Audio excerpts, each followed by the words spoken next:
Grabe, nakalbo talaga yung pilik mata ko. So ayan, update ko kayo sa aking biniling serum para sa aking pilik mata.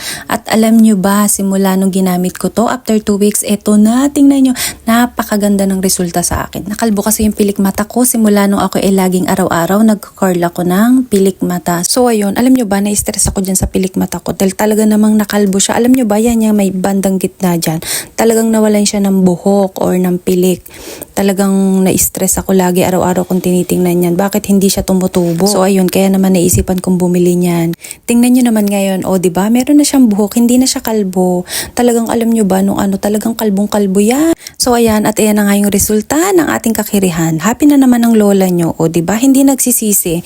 Alam nyo ba, medyo mahal din yan. Kaya lang, syempre, pagkakalbo yung pilik mo, parang diba, ma-stress ka. So ayan, papakita ko sa inyo yung before and after. Ito yung before ng hindi pa ako naglalagay ng serum. Tingnan nyo, talagang walang-wala siya. So ayan, o diba, tingnan nyo naman, diba, kalbong-kalbo yung pilik ko. Talagang nawala siya kaka-curl. And ito naman yung after 2 weeks na paglalagay ko, o diba, napakaganda na. Happy na ulit ang lola nyo. Wow, o diba, tumubo na ulit siya.